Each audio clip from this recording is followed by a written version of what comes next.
Does a game like that last night, the way it ended, leave a bruise, leave a lingering attitude here? I wouldn't say a bruise. When you play 162 games, there's a lot of heartbreaking games. And the thing about baseball players, you got to come back and do it again the next day. And so, lingering effects, I don't think so. I think that it's up to Jack to set the tone and our guys to be ready to win a ball game tonight.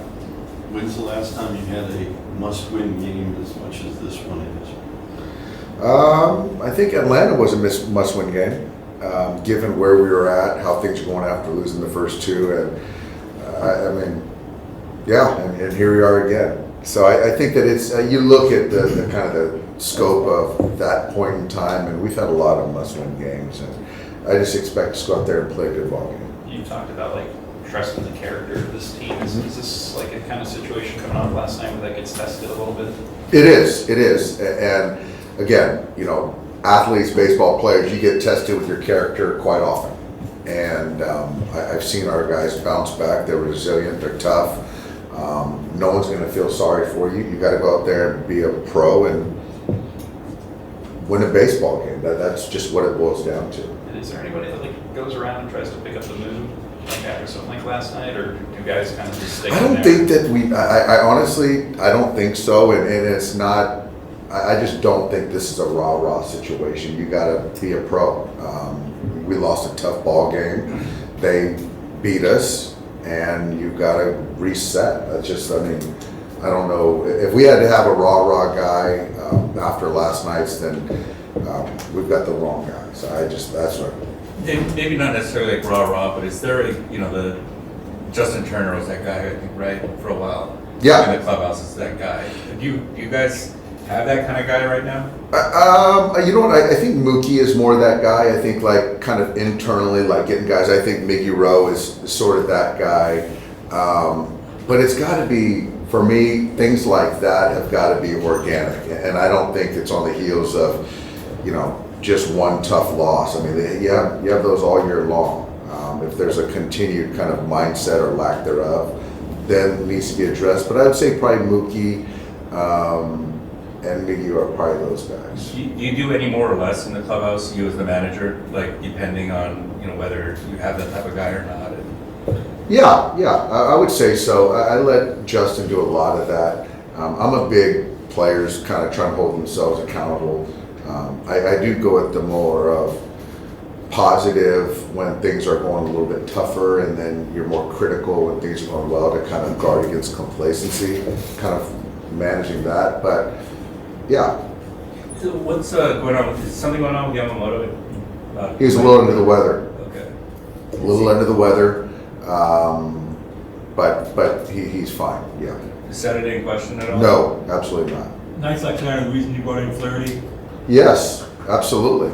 To look for a guy that's seasoned, that's pitched in big ball games, that isn't going to run from this game, know that he can take down, X amount of hitters and feel good about stress and being able to get big outs, make big pitches. Absolutely the reason why we acquired a guy like Jack Flaherty, yes. How much more importance does it make each strike has, especially in October, knowing kind of the questions you have on the rest of your rotation, how much it sort of sets up your bullpen each game after that, sort of what that should mean for you guys? I think that he understands his value, to go through the postseason, to win a must-win game, to be the guy, the staff ace. There comes a lot of responsibility, and he understands that. I don't need to belabor it, but given the pitching staff, how we're going to be assembled, how we are assembled, a lot is on his shoulders. That's just the way it is. Lux has scuffled for quite a bit, and Kike seems to be swinging the bat well. Is there much consideration to giving Kike some starts there against righties? I'll tell you, Gavin's, it's been a rough couple weeks for Gavin. I think that the whole body of work since he's gotten going has been very good. I'm going to give him every opportunity to start against right-handed pitching in the postseason. I think that his mindset has been consistent. And it's my job to continue to instill confidence. So to have Kike available in whatever spot, I think is huge. And but that's not on my mind right now. Why do you think Gavin has kind of regressed? It's been more than a couple of weeks, it's probably been a month.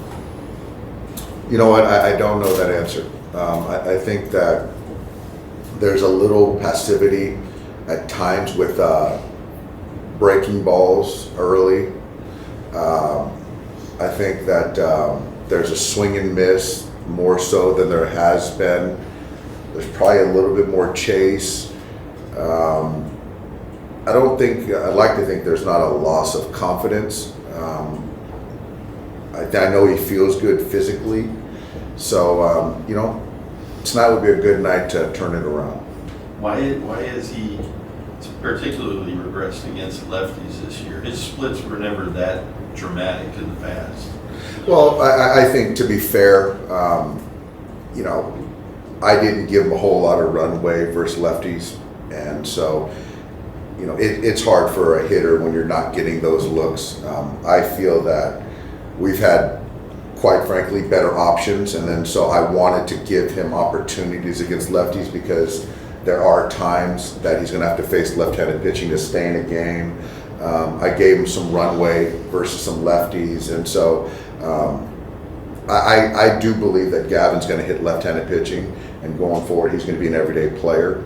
But I think that his kind of splits this year, that's more on me, and given his lack of opportunities. Dave, Shohei seems to have a light workout, like playing catch outside. Did you or did the team tell him to focus more on hitting side? Or? No, I you know what? Honestly, I don't know. I don't know. I wrote his name in the lineup tonight to hit, and I think he's going to be in there. So I really don't know his program on that. Anything more on the like Mikey pitch? Might you not pitch? You know what? They're supposed to have this big meeting, so summit. So I don't know if it's happened yet. Are you invited? I'll be there when it happens. Yeah. Dave, are you curious as to how your team's going to respond tonight, or are you confident? I'm very confident. I can't, you know, tell you how it's going to play out, but I will tell you that Dylan Cease is going to know that he was in a fight tonight, and ready to go out there and compete. And Jack's going to give it everything he has, and I'm going to, you know, deploy our relievers in the best way possible to prevent runs, and you know, we're going to put our best foot forward. So, am I concerned about the effort and focus? Not at all. If you leave here tomorrow night not having clinched, how does that affect your pitching plans for Colorado? I don't. It can't change Friday, which will be a bullpen day. It's not going to change Saturday, which is Yamamoto, and then Sunday, kind of we'll see where we're at. Bringing or pushing Yamamoto to Fridays off the table? Correct. Dave, any update on Banda? Like what's the plan for him? So Banda is chomping at the bit. It's clearly not tonight, and then depending on how tonight goes, we'll circle up and see if tomorrow is in play. But he's rare to go. Depending on usage, that kind of thing. Usage and kind of how, yeah. What did you think of the kid last night? Poised. He's very physical. It was really good to see him be on the attack, and that's kind of, you know, mine and Edgardo's word is attack. And so, you know, even the punch, the finishing inning with Tatis, was it Tatis and Machado, one of those two guys? Tatis. There was the right bit of emotion. It's a big stage, man, and for him to kind of, you know, show the way he did was encouraging for Dodgers Nation. It was good. Is that like not knowing any better type of thing, or is that just sort of natural for being 22 years old?